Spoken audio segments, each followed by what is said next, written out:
Assalamualaikum warahmatullahi wabarakatuh. Teman-teman, mari kita lanjutkan untuk belajar soal-soal P3K BK. Untuk link kuis seperti biasa saya share di deskripsi. Teman-teman bisa mengklik link tersebut untuk mengerjakan soal-soal yang ada dalam kuis, mengukur kemampuan teman-teman, kemudian bisa masuk ke YouTube ini kembali untuk kita bahas bersama ya. Terima kasih sebelumnya saya ucapkan kepada teman-teman yang sudah mensubscribe untuk channel ini. Semoga channel ini bermanfaat dan bisa membantu teman-teman dalam mempersiapkan ujian P3K BK sehingga teman-teman lulus dalam mengikuti P3K tahap 2. Nah, kita bahas satu persatu soal yang ada dalam kuis ya. Pak Santo sebagai guru BK memiliki program untuk pengembangan layanan konseling kelompok dengan membuat ruang konseling. Pada waktu yang sama, upaya pengembangan kecakapan mengelola konseling kelompok juga memerlukan anggaran. Adapun alokasi anggaran BK untuk tahun tersebut cukup untuk biaya pelatihan atau pembuatan ruang konseling saja. Berdasar keadaan tersebut, maka kebijakan yang tepat yaitu dari hal ini, teman-teman sudah bisa melihat apa yang lebih diutamakan ya. Jadi, fokus pengembangan kompetensi melalui pelatihan konseling kelompok. Karena kalau dibuat ruang konseling, tapi untuk guru BK-nya itu kurang menguasai atau kurang kompeten dalam memahami teknik konseling kelompok, maka percuma akan dilakukan konseling kelompok. Sehingga perlu adanya pelatihan tersebut. Dan di anggaran untuk tahun tersebut itu cukup untuk biaya pelatihan juga. Jadi bisa digunakan untuk pelatihan konseling kelompok. Kita lanjutkan lagi. Yang paling membedakan pelayanan bimbingan dan konseling di SMA dan SMK terletak pada sasaran dan tujuan bimbingan. Ini tentu sangat mudah ya teman-teman, yaitu jawabannya karir. Yang membedakan SMA dan SMK itu adalah nanti dalam hal setelah lulus. Biasanya kalau SMK itu selama pendidikan mereka dilatih untuk nantinya menjadi seorang wirausahawan atau mereka bekerja. Sudah dibekali dengan praktek-praktek gitu ya. Kalau SMA lebih ke teori. Jadi setelah lulus itu nanti kebanyakan mereka akan melanjutkan ke studi lanjut yaitu kuliah. Jadi yang membedakan dalam sasaran tujuan bimbingannya yaitu adalah karir. Kemudian kita lanjutkan lagi. Dari hasil pengisian daftar cek peserta didik di kelas 7 SMP menunjukkan bahwa sekitar 60% peserta didik menyatakan bahwa sering sakit ketika di SD. 50% menyatakan masalah keluarga, tidak hidup bersama orang tua lengkap. Dan 60% menyatakan bahwa uang saku tidak mencukupi. Konselor memanfaatkan hasil asesmen ini bimbingan klasikal bidang.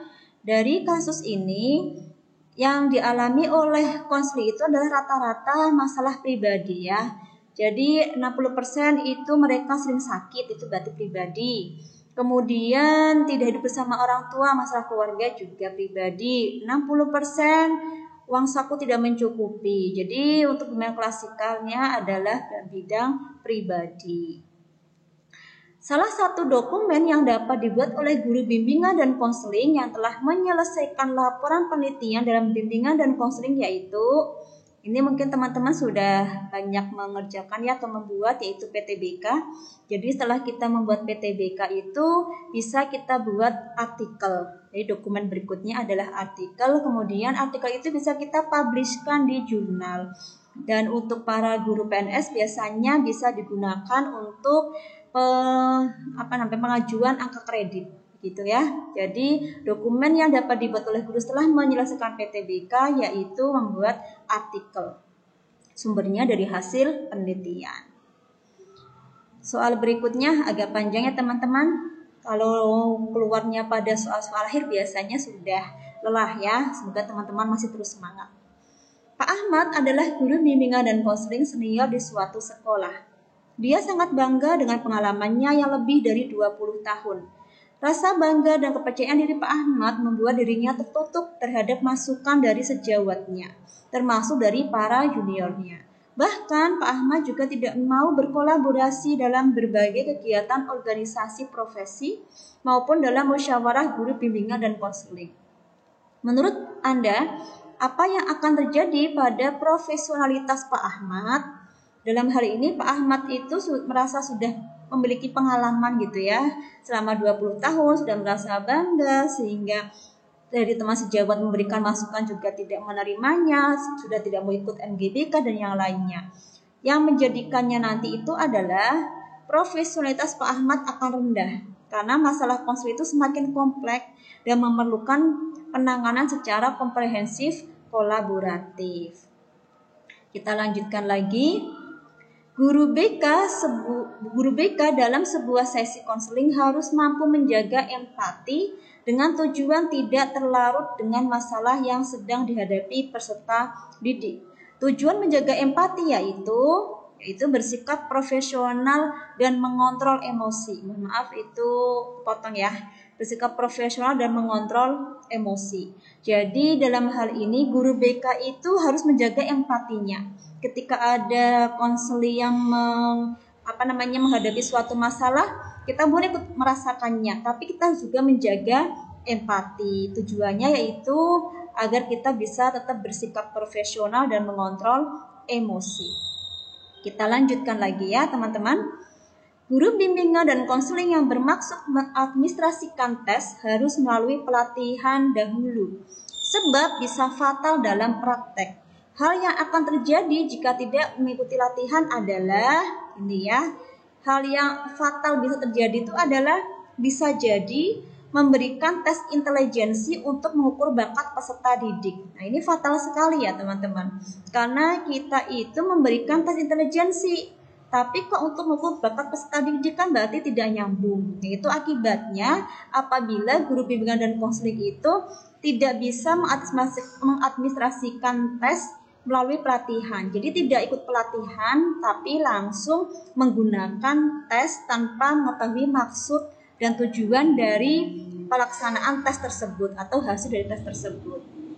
Nah, kita lanjutkan lagi teman-teman. Dalam upaya membantu peserta didik agar dapat memusatkan perhatian ketika bimbingan klasikal berlangsung, guru BK menginstruksikan peserta didik untuk tidak mengikuti kegiatan selama 5 menit dan tetap tinggal di kelas bagi peserta didik yang tidak tertib. Guru BK ini kaidah pembelajaran berarti penguatan negatif ya. Karena salah ya, di sini peserta didiknya malah tidak mengikuti kegiatan selama 5 menit. Kemudian tetap tinggal di kelas bagi peserta didik yang tidak tertib. Jadi kan penguatan yang diberikan ini salah ya, yaitu penguatan negatif. Kita ke soal lagi. Guru BK mendapatkan alih tangan dari guru mata pelajaran, yaitu seorang siswi yang sering sekali pingsan setiap kali menghadapi ulangan atau tugas sekolah. Menurut orang tua, siswi mengalami hipokondriasi. Guru tersebut mengalihtangankan penanganan masalah kepada psikiater.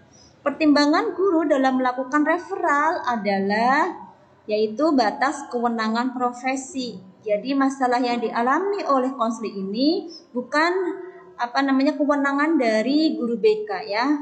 Hipokondriasi itu adalah penyakit, yaitu karena kecemasan terhadap penyakit ya. Jadi artinya kondisi seseorang yang merasa sakit dan butuh bantuan medis, meskipun sebenarnya itu dia sehat-sehat saja, tapi merasa bahwa dirinya sakit. Itu bukan kewenangan guru BK, tapi harus dialihtangankan kepada psikiater. Kemudian kita lanjutkan lagi. Program BK mendukung program sekolah untuk meningkatkan kenaikan rata ujian nasional sebesar 0,25, peningkatan karakter dan peningkatan kesiapan belajar. Setelah tahun program dilaksanakan, data menunjukkan bahwa rata ujian nasional sebesar 7,5 dari sebelumnya 7,0.